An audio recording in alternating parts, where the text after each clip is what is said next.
Nityananda Shri Advaita Gadadhara Shivasadi Gaura Bhaktavinda Hare Krishna Krishna Krishna Hare Hare Hare Rama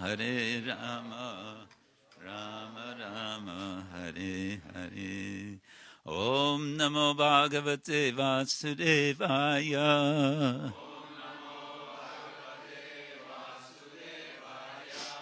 Om Namo Bhagavate Vasudevaya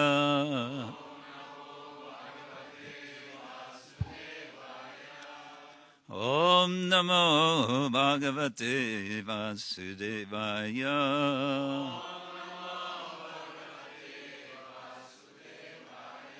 Narayanam Namaskritya Naram Chaiva Narottamam Deving Saraswating Vyasam Tato Jayamudirayet Nashta Prayeshva Badreshu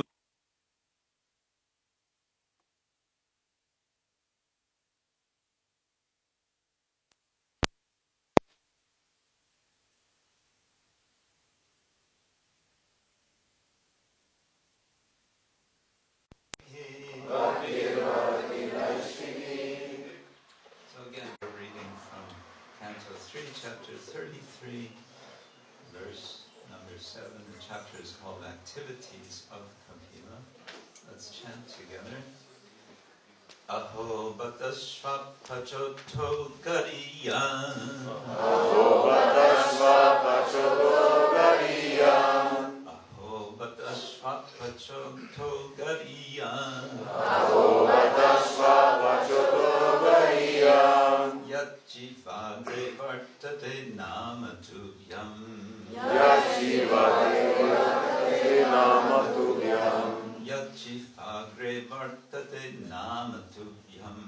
Yaj-jihvāgre vartate nāma tubhyam. Tepus tapas te juhuvuḥ sasnur āryā.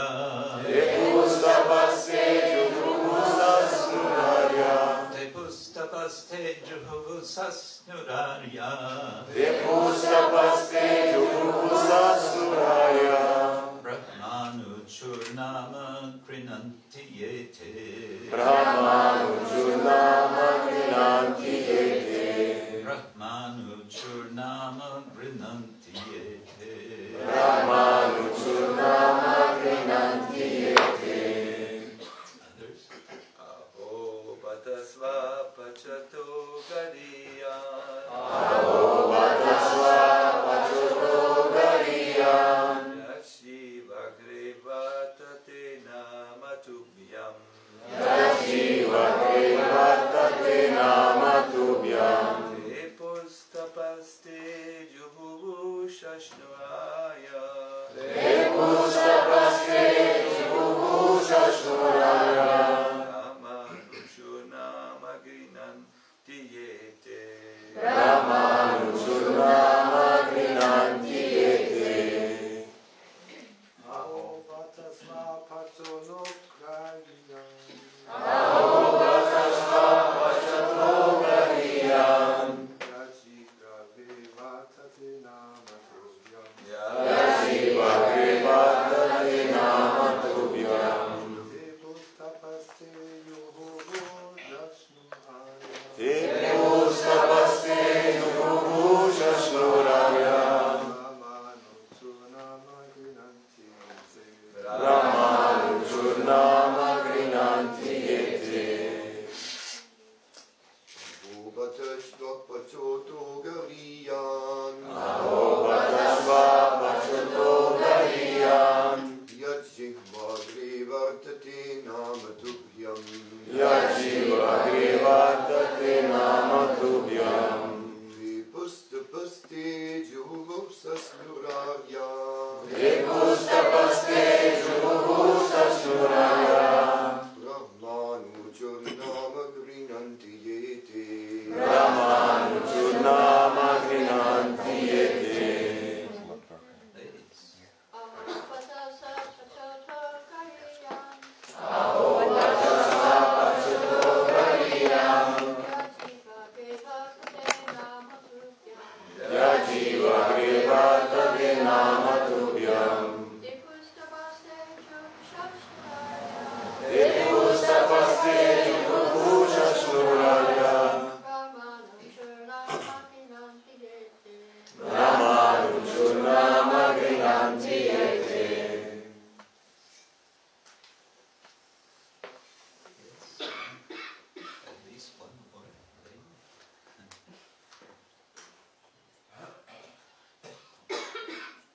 boys are by nature shy. Aho bata. Aho bata. Oh, how glorious. Oh, how glorious. This aho bata is a Sanskrit exclamation. And if you want to express surprise or amazement in Sanskrit, this is how you can do it. You can say, Aho bata. Aho bata. Yes. This is wonderful, it's saying. Śva-pacaḥ, a dog eater. To ataḥ, hence, garīyān, worshipable. Yet, of whom? Jihvā-agre, on the tip of the tongue. Vartate is nāma, the holy name. Tubhyam, unto you. Tepuḥ, practiced austerities. They, juhuvuḥ, executed fire sacrifices. Sasnur, took bath in the sacred rivers.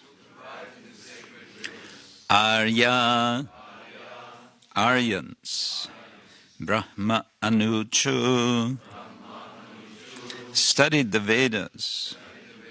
Nāma, the holy name. gṛṇanti, accept. Ye, they who. Your. Translation and purport by His Divine Grace, A.C. Bhaktivedanta Swami, Srila Prabhupada Ki Jai. Translation: Oh, how glorious are they whose tongues are chanting your holy name. Even if born in the families of dog-eaters, such persons are worshipable. Persons who chant the holy name of Your Lordship must have executed all kinds of austerities and fire sacrifices and achieved all the good manners of the Aryans. To be chanting the holy name of Your Lordship, they must have bathed at holy places of pilgrimage, studied the Vedas, and fulfilled everything required. Purport. As it is stated in the previous verse, a person who has once offenselessly chanted the holy name of God becomes immediately eligible to perform Vedic sacrifices. One should not be astonished by this statement of Srimad-Bhagavatam. One should not disbelieve or think, quote, how by chanting the holy name of the Lord can one become a holy man to be compared to the most elevated Brahmana? Unquote. To eradicate such doubts in the minds of unbelievers, this verse affirms that the stage of chanting of the holy name of the Lord is not sudden, but that the chanters have already performed all kinds of Vedic rituals and sacrifices. It is not very astounding, for no one in this life can chant the holy name of the Lord unless he has passed all lower stages, such as performing the Vedic ritualistic sacrifices, studying the Vedas, and practicing good behavior like that of the Aryans. All this must first have been done, just as a student in a law class is to be understood to have already graduated from general education. Anyone who is engaged in the chanting of the holy name of the Lord Hare Krishna, Krishna Krishna, Hare Hare, Hare Rama, Rama Rama, Hare Hare, must have already passed all lower stages. It is said that those who simply chant the holy name with the tip of the tongue are glorious. One does not even have to chant the holy name and understand the whole procedure, namely the offensive stage, the offenseless stage, and pure stage. If the holy name is sounded on the tongue, on the tip of the tongue, that is sufficient. It is said herein that nāma, a singular name, one name, Krishna or Rama, is sufficient. It is not that one has to chant all the holy names of the Lord. The holy names of the Lord are innumerable, and one does not have to chant all the names to prove that he has already undergone all the processes of Vedic ritualistic ceremonies. If one chants once only, it is to be understood that he has already passed all the examinations, not to speak of those who are chanting always 24 hours a day. It is specifically said here, tubhyam, unto you only. One must chant God's name, not, as the Mayavadi philosophers say, any name, such as a demigod's name or the names of God's energies. Only the holy name of the Supreme Lord will be effective. Anyone who compares the holy name of the Supreme Lord to the names of the demigods is called pashandi, or an offender. The holy name has to be chanted to please the Supreme Lord, and not for any sense gratification or professional purpose. If this pure mentality is there, then even though a person is born of a low family, such as a dog-eater's, he is so glorious that not only has he purified himself, but he is quite competent to deliver others. He is competent to speak on the importance of the transcendental name, just as Thakur Haridas did. He was apparently born in a family of Muhammadans, but because he was chanting the holy name of the Supreme Lord offenselessly, Lord Chaitanya empowered him to become the authority, or āryā, of spreading the name. It did not matter that he was born in a family which was not following the Vedic rules and regulations. Chaitanya Mahaprabhu and Advaita Prabhu accepted him as an authority because he was offenselessly chanting the name of the Lord. Authorities like Advaita Prabhu and Lord Chaitanya immediately accepted that he had already performed all kinds of austerities, studied the Vedas, and performed all sacrifices. That is automatically understood. There is a hereditary class of Brahmanas called the Smart Brahmanas, however, who are of the opinion that even if such persons who are chanting the holy name of the Lord are accepted as purified, they still have to perform the Vedic rites or await their next birth in a family of Brahmanas so that they can perform the Vedic rituals. But actually, that is not the case. Such a man does not need to wait for the next birth to become purified. He is at once purified. It is understood that he has already performed all sorts of rites. It is the so-called Brahmanas who actually have to undergo different kinds of austerities before reaching that point of purification. There are many other Vedic performances which are not described here. All such Vedic rituals have been already performed by the chanters of the holy name. The word juhuvuḥ means that the chanters of the holy name have already performed all kinds of sacrifices. Sasnur means that they have already traveled to all the holy places of pilgrimage and taken part in purificatory activities at those places.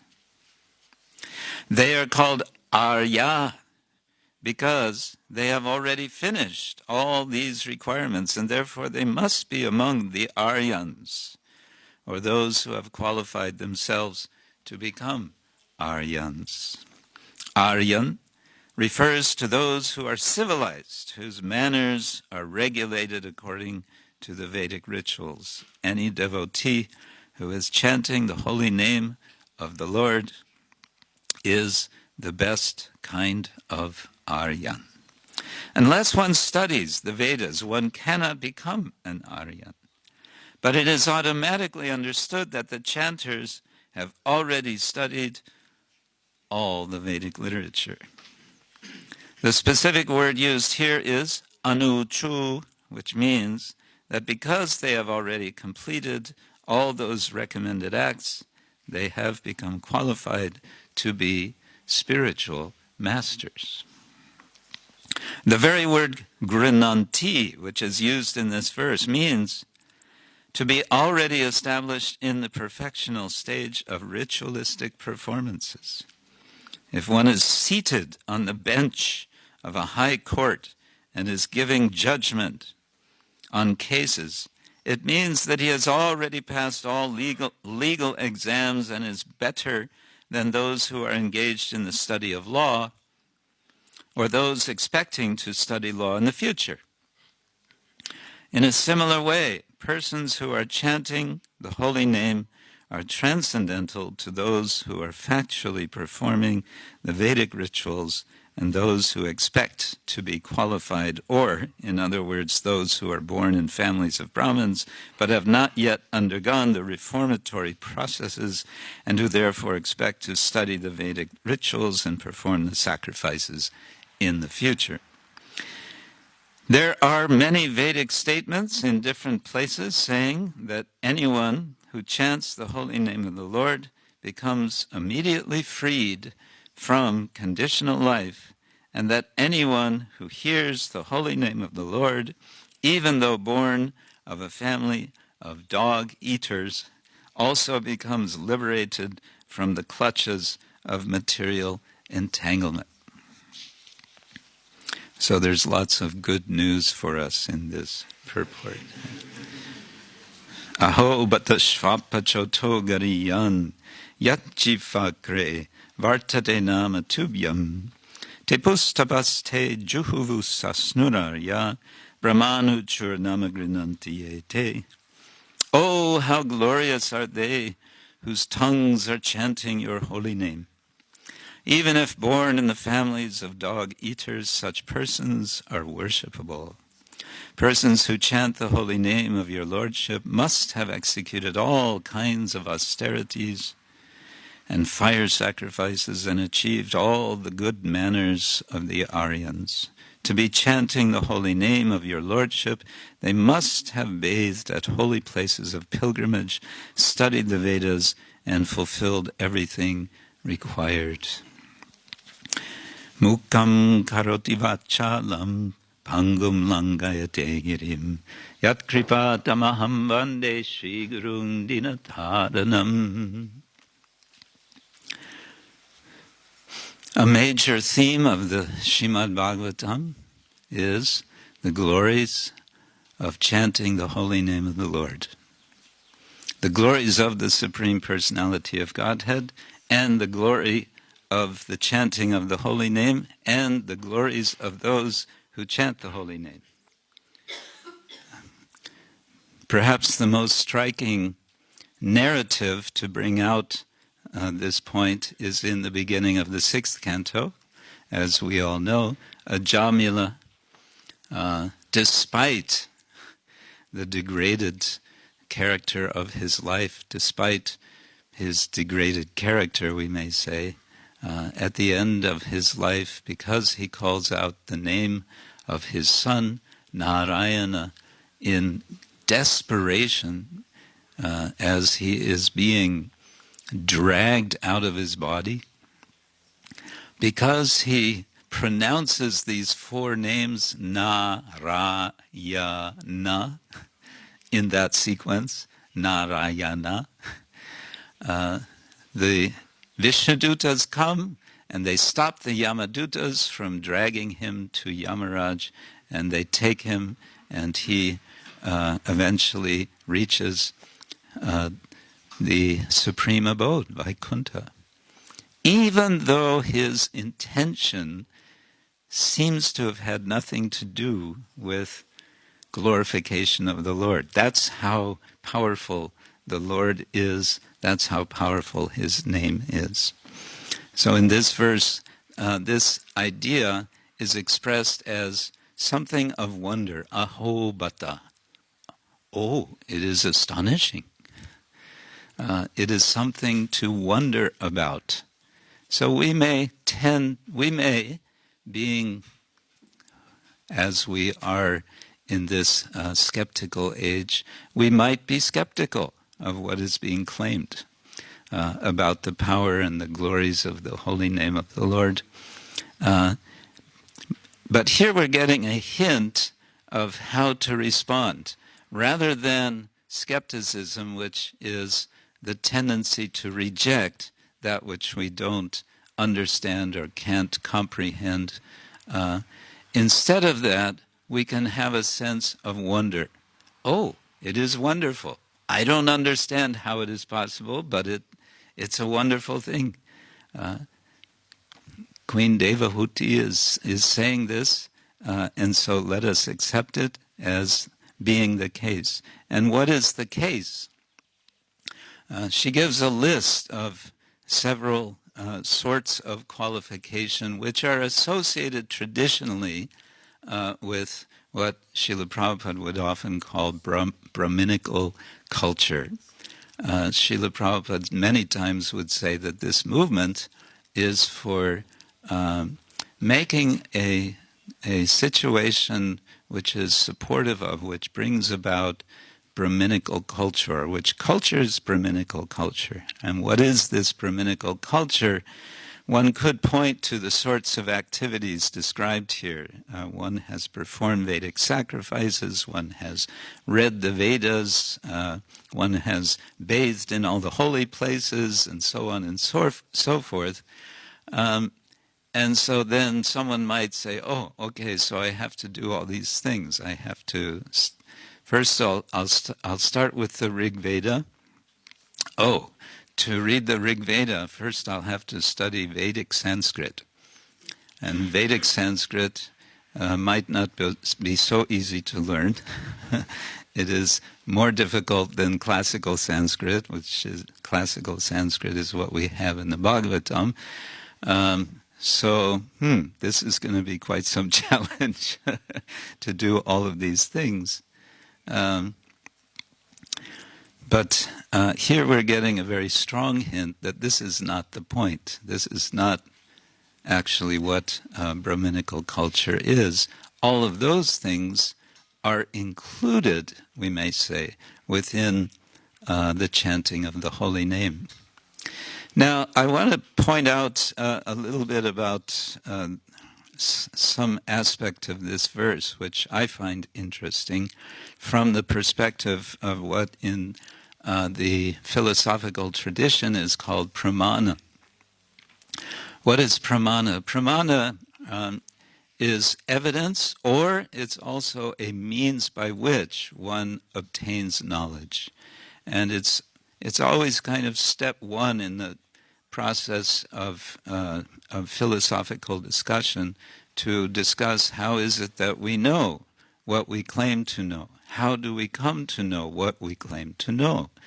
And Srila Prabhupada does discuss, he talks about this in the beginning of in the early purports of the Ishopanishad, about how we have these four defects. And with these defects, what is it that we can know? It becomes a problem. How can we know something? And so we learn that there are three major sorts of pramana. There's pratyaksha, there's anumana, and there is shabda pramana, shabda Brahman. But there are other types, and this third one it's the clincher for us. It's the deciding sort of knowledge. It's knowledge which we receive from literally word, but it comes to mean testimony. Testimony means in a court of law, if someone has seen something else, something happen, has witnessed that person becomes a witness and gives testimony. So what we often call Vedic authority is understood to be testimony, which means it's been seen. Who has it been seen by? It's been seen by the rishis. The rishis, the word rishi can mean a seer, one who sees. The great sages, they have seen the truth, and then they relate it to us in this way. But there are also some minor, or what we may call supportive forms of evidence of pramana, and one of them is artapati. Artapati is sometimes translated as postulate. When we postulate, when we say, well, I see things are like this and things are like that, so it must be the case such and such. Often this is actually in our tradition, postulation, artapati, is seen as part of anumana, as reasoning, deliberation. But sometimes it's taken separately, and the famous example of this is that Devadatta is very stocky. Devadatta does not eat during the day. The postulate, therefore, is Devadatta must be eating at night. It must be the case. He's not eating during the day, but he is very stocky, so he must be eating at night. That's how artapati works. So this verse, I would suggest, can be taken as a sort of artapati. Why is that? Oh, this person, even though this person is śva-pacaḥ, Prabhupada translates as born in a family of dog eaters. The word śva means dog, and pacha means cooking. In China, it used to be the case that this was very common. When I first went to China in 1989, I went to Guangzhou, and we walked through the market, the open market once, and there were so many things in the market. We will not repeat. But yes, it included, dog carcasses and so on. You don't see that anymore. That has changed. It's actually become illegal now to buy and sell. There is a smuggling market that goes on, but at least some change like that is going on. In any case, so even though this person is born in what is, this is a marker, you can say, in the Brahmanical tradition, someone who is śva-pacaḥ. Oh, that means lowest of the low. Even though someone is born in such a position, that person's chanting Hare Krishna, Krishna Krishna, Hare Hare, Hare Rama, Rama Rama, Hare Hare. How wonderful. Bata. How wonderful. Why? Because we can understand it must be the case that this person has done all the things listed here, all the Brahminical things. Otherwise, it would not be possible for this person to be chanting the holy name. So that's how the reasoning goes. There's a kind of logic going on here. Okay, Srila Prabhupada is giving so much important instruction in his purport. It's an extensive purport. We might focus particularly on one very simple and yet essential point that he makes it's the beginning of the second paragraph. He says, the holy name has to be chanted to please the Supreme Lord, and not for any sense gratification or professional purpose. What would he mean by a professional purpose? Professional purpose would be, well, in order to make money out of it. I'm going to chant in order to make money. Money is the honey. That would be not the correct purpose.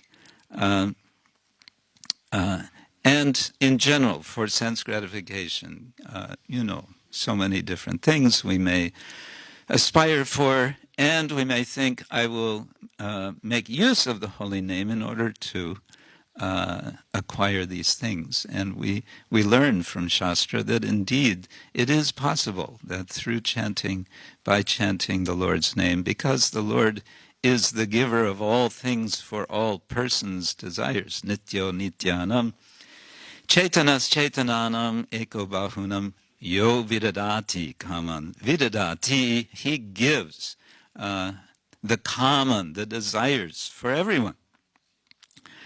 I think that it is helpful for us to consider for a moment that the Supreme Lord is the Supreme Person. And I was just reading a little from one theologian, actually Christian theologian, but she is what we call doing constructive theology to help us appreciate what it means when we say person, supreme person. God is a supreme person. In a moment, I'll go to Jiva Goswami's definition of the supreme person, but let's start with 5 characteristics of a person. Now, it may be interesting to note that the word person in English comes from persona, the Greek word, and as some of you will know, persona originally meant mask. And this is a kind of curious point that in the classical Greek drama, the performers were wearing different masks, and with these different masks, they were presenting different persona. They were having different, we might say, characters on stage. But over the ages, and with a lot of work in Western Christian theological reflection, it has come to means something that we would understand as person. And we have a lot of, we might say, presuppositions. We kind of, if you say, what is a person? Well, you know what a person is. A person is, well, a person. But what is a person? Here are some, briefly, some definitions. All of these can be expanded. First of all, a person has a rational nature. Now, in Christian theology, this has generally been taken to exclude all living beings other than human beings from being persons. However, a lot of research in recent years and decades has shown that all sorts of animals show all kinds of rationality. The one I find particularly interesting is the sperm whale.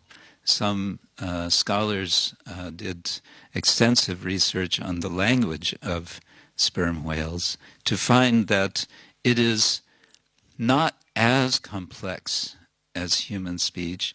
It is more complex than human speech. Unfortunately, we don't know what they're saying. But just by an analysis, mathematical and linguistic analysis. They've said this is speech, it is language, and it is more complicated, more complex than human speech. Interesting. Second, a person possesses subjectivity. Subjectivity is usually understood simply as self-awareness.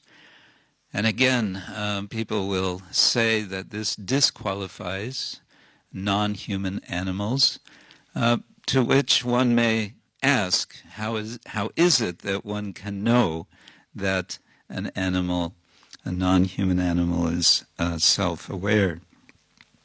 To this it may be added, of course, we're speaking of person and we're also speaking of supreme person. So when we think about these characteristics, we can think the supreme person, God, Bhagavan, has these characteristics to the fullest extent. And this helps us then to appreciate the Supreme Personality of Godhead, as Srila Prabhupada would use the word. So God is, we can say, fully conscious of himself. And yet, and here's where our Vaishnava understanding comes in to bring an interesting twist to this. God is fully conscious of himself, and his consciousness of himself is always expanding as he's continually and perpetually discovering more and more about himself. So this is very wonderful. A person has relationships with other persons. Now, at this point, you might say, well, okay, that's certainly going to exclude plants. We understand plants are living entities and that plants are therefore, at least in some potential sense, we might want to qualify and say, potentially they're persons. But people have researched about plants and they say, oh, how much they show relationship among each other. They are interacting with each other in wonderful ways. Fourth, I'm going through these quickly, of course one could say much more. A person is free. Now at this point you may say, well, that pretty much excludes also all human beings, because we see human beings are not free. They are very much under the control of the three modes of material nature. And we can say the lower we go among the modes of nature, the less free one is. All right, let's say then, let's qualify this and say a person is potentially free, and certainly we can then say that God is completely and utterly and absolutely free. He is, by definition, independent. And yet, it gets more complicated. The Vaishnavas say, we remember, we see images of Krishna kneeling down before Srimati Radharani, begging her to kindly give up her mana, her anger, right? So who is independent here? This is the richness, we can say, of the Vaishnava understanding of the Supreme Person. Finally, and this is going to bring my audience briefly to a certain silence of incomprehensibility, a person is incommunicable. Maybe you don't have a word for translating that into Russian, but I'll try to explain. Well, the technical explanation is it's that which distinguishes a person from an instance of a nature. Hare Krishna. This gets into, Christian theology, which draws from Aristotelian theology, and we won't go there, but it's simple enough to say that one person cannot replace another person. We are unique. Each and every person is unique, and among unique persons, the supremely unique person is God, is Bhagavan. So then we may say, okay, that's all very nice, but what do our Vaishnavacharyas say? So we have, with a little help from Sri Computer, we come to Jiva Goswami to the rescue, and in his Bhagavat Sandarbha, he gives a definition of Bhagavan.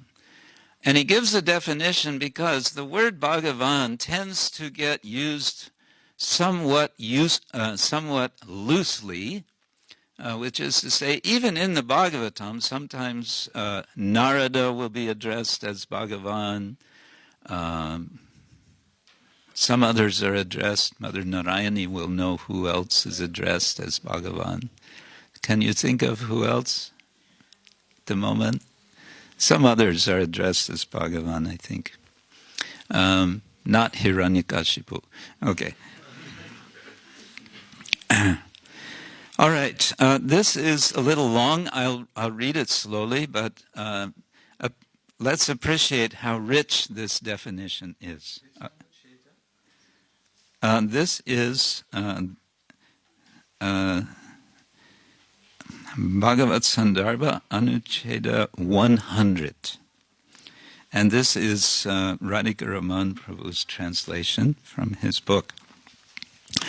Okay, are you ready? Do you want to know what is Bhagavan? Yes. He who is the very form of existence, consciousness, and bliss. So, Sachit Ananda.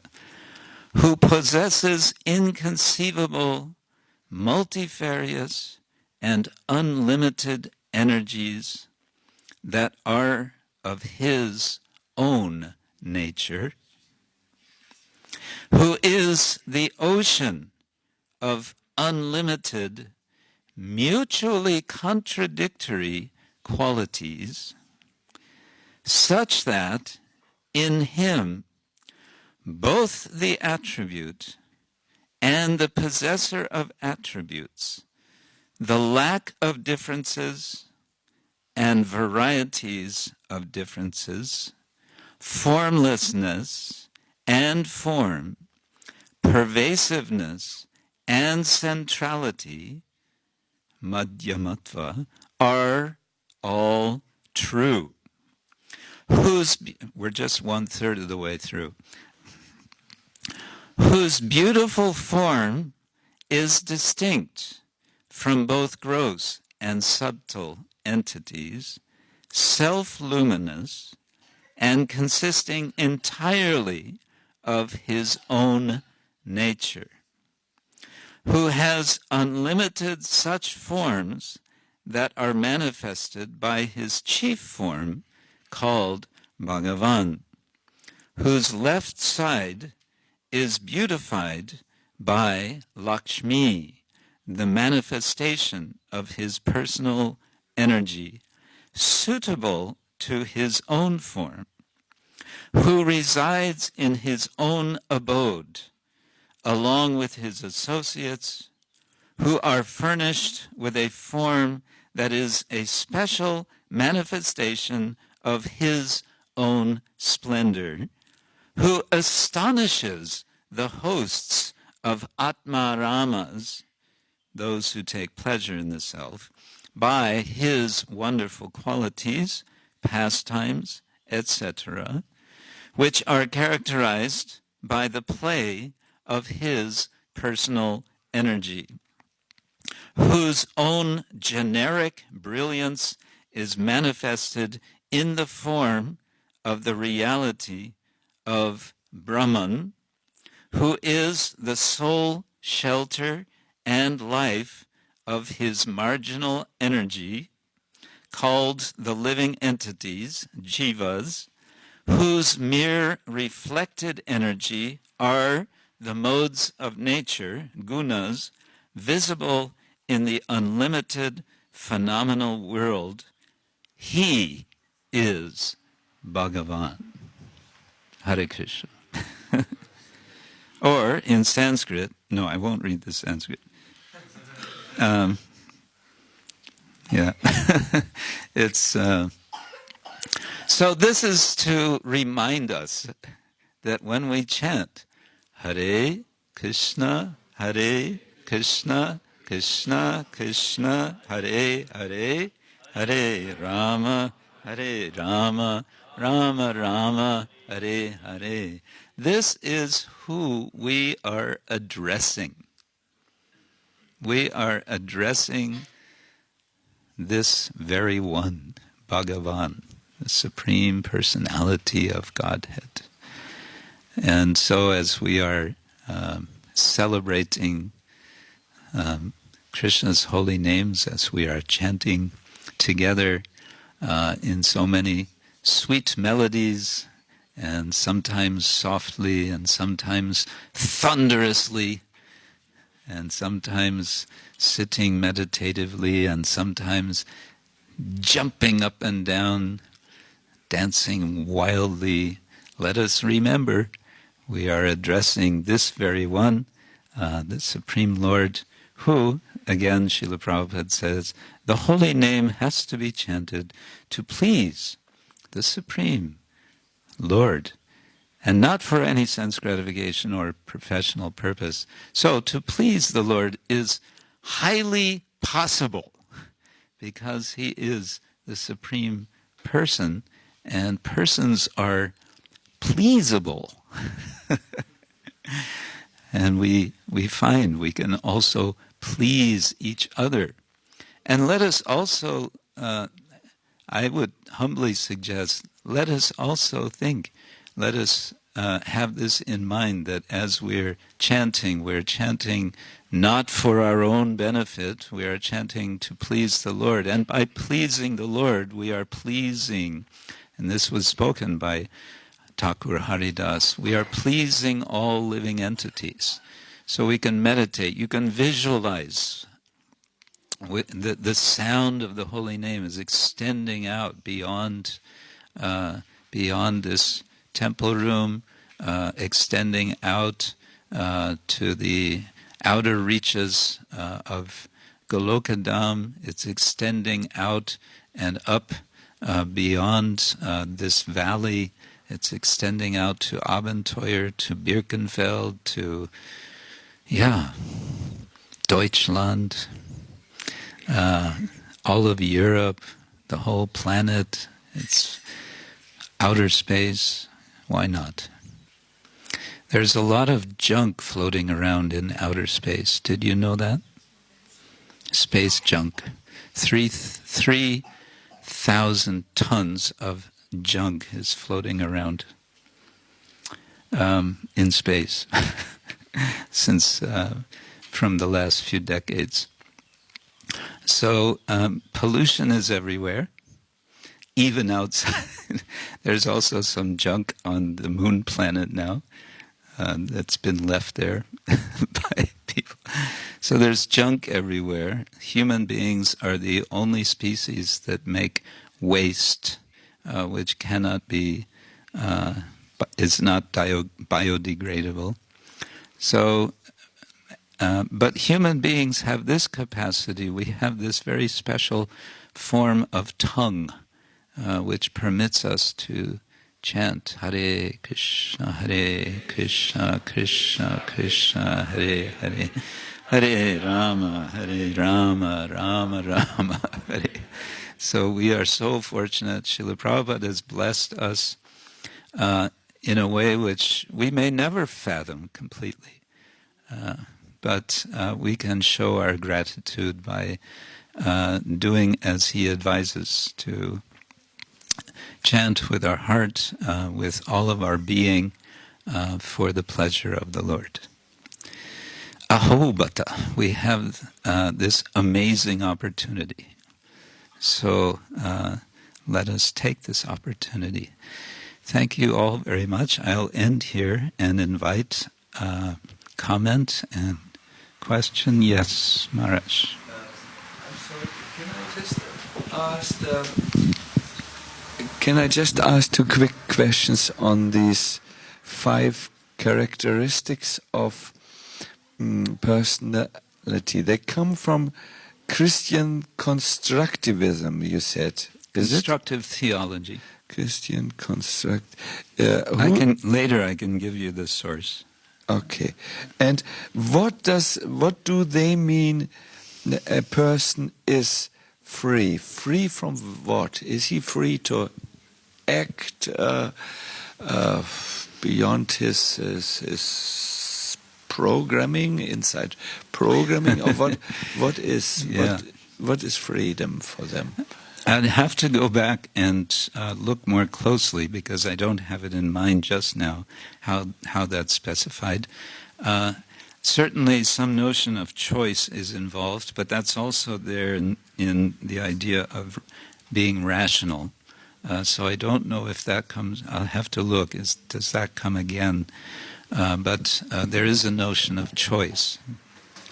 And of course that's very much emphasized in Bhagavad Gita, that despite all of the conditioning, there is always a choice. There is always some level of choice.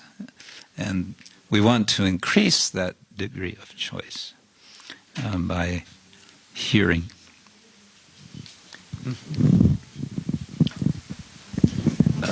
You talked about Mela.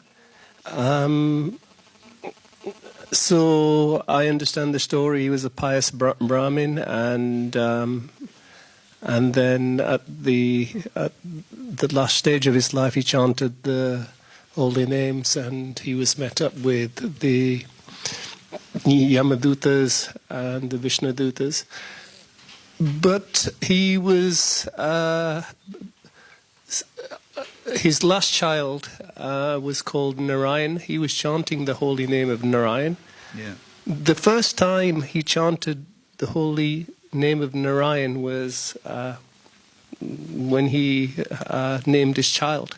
Right. So would you say that all of his sins were eradicated the first time, or at the last breath that he actually took? So, because I'm a little confused about this. So, does it mean that yes, we are chanting now, and maybe at the time of death, or at the time of leaving the body, we will not remember Krishna, but we are chanting. So, that's my question to you. Yeah, just where was it? At what point? At what moment did he achieve that perfection? There's a lot of discussion among the acharyas who are commenting on those passages in the first 3 chapters of Canto 6. As I remember, one of the commentators, and I don't remember who it is explaining that because he was chanting so many times the name, calling out his son, this was all purifying him as a process. So it was, what is the term? He was, sort of unconsciously. So it's a form of nāma abhasa, and you can say the whole story is illustrating this message that nāma abhasa, sometimes abhasa is translated as semblance. He was chanting a semblance of the holy name. And still it had this effect. So how powerful. Another way of putting this argument, this is another technical term, kaimutya nyaya. Kaimutya nyaya, kaimutya comes from kim uta, what to speak of. This is an argument that comes many times in the Bhagavatam. It's otherwise known as a fortiori. in the West, an a fortiori argument.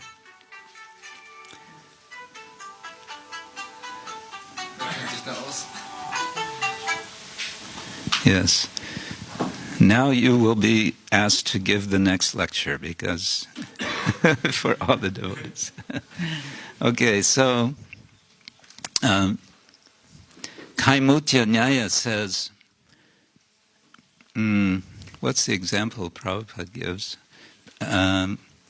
He says it can be used in two different directions, but in one example Prabhupada is speaking about Lord Ramachandra and the building of the causeway to Lanka, and to explain that indeed we should appreciate that that stones can float if the Lord desires that they float. Srila Prabhupada says, these planets are floating, and this is the Lord's arrangement, so what to speak of some stones floating? The Lord is making whole planets float. So in a similar way, the whole story of Ajamila is saying, look at Ajamila, look at how degraded he was, look at how he was chanting, what sort of chanting was he doing, and look at the result of his chanting. How much more powerful is pure chanting? Or, chanting for the Lord. You see? That's actually what the logic of the story is. What to speak of Ajamila, someone who is chanting sincerely with the intention of pleasing the Supreme Lord, how blessed that person will be. But now your doubt is there. What happens? I've been chanting with so much sincerity so many years. And then at the end of my life, who knows? Who knows what's going to happen? Question, yes. How does that prayer begin from King Kulashekar? He's anticipating that, my dear Lord, please let me remember you, because at the time of death, my voice is going to be choked up, and so on. Krishna tvadiya parapankaja panjarantam adyaiva me vishatu manasa rajahangsa. Prabhupada sings it with this melody. Prana prayana samaye kapavata pittair kanda varodana vido smaranam kutaste. Kuta. How will it be possible for smaranam, for remembrance of you, when my throat is kapavita, I'm completely messed up? How am I going to remember? So acharyas reassure us. They say, don't worry, the Lord will remember you. Yeah. Even if we don't remember, the Lord will remember you. I think King Kshetra was also saying that, or one of the prayers is, it says, because the body is in full of distress, etc., it'll be very, very difficult for me to remember you. But Lord, if I can't remember you, then please you remember me. That's the translation that I also, and I think that is reassuring. It may be this verse or another one, but yes. Yeah. So thank you. Hare Krishna. Yes, we have until what time? So that means prasadam. Okay, we'll take, I think, one more. Hare Krishna, thank you for the nice, wonderful lecture. Maharaj, in this verse we see that who is chanting the holy name, actually he has all the qualifications. He has done all kind of pious activities, all kind of yagas. But at some places we also see that where acharyas write that actually the acharyas, the Vaishnavas, give the qualification, and then one is able to chant. Yeah. So how can we understand this contradiction? Nice question. Did you all get the question? More or less. What we see in Shastra, many times you'll see what may be appearing to be a contradiction with other statements. And whenever we come to that, we need to look what sort of rhetorical thrust, what is the rhetorical emphasis in a particular passage? What is the context of the passage, and therefore what is... So what I was saying about these first 3 chapters of Canto 6, there's a certain message there being made. And similarly here, we can say there's a certain point being made, particularly about the devotees. It's for those who might consider, as Prabhupada is elaborating considerably in the purport, if someone thinks, in case someone thinks that, oh yes, he or she is chanting Hare Krishna, but this person is actually a śva-pacaḥ and is actually not very qualified. This verse is saying, no, this person is so qualified. All the ways you think someone might be qualified in Brahminical terms, this person is qualified that way. Now, elsewhere, as you point out, we may understand. We indeed may not have done all of these things described here in previous life. We've received this by the grace of the Acharya, Guru, Acharya, and so on. And that's also true. Both are true. We just read the definition of Bhagavan, that one is that he has unlimited contradictory qualities. So this, I would say, this spills over on the devotees. We also have there are some contradictions there, which are resolved. How are they resolved? Not by mundane logic, but they are resolved in the act, in the practice of affirming the practice of Krishna consciousness as the actual purpose of life. I would put it that way. Okay, thank you all very much. I wish you a wonderful day today in chanting the holy name, and I think we have some announcements. Hare Krishna. Grantaraj Srimad-Bhagavatam ki jai. Hare Krishna. Thank you, Maharaj, and welcome to Goloka Dhama. Thank you. I have just a very short announcement. It's regarding for those of you maybe who are here for the first time, might not know how the festivals are going in Goloka Dhama. We have one important point is when we have many devotees here, our well do not support the capacity for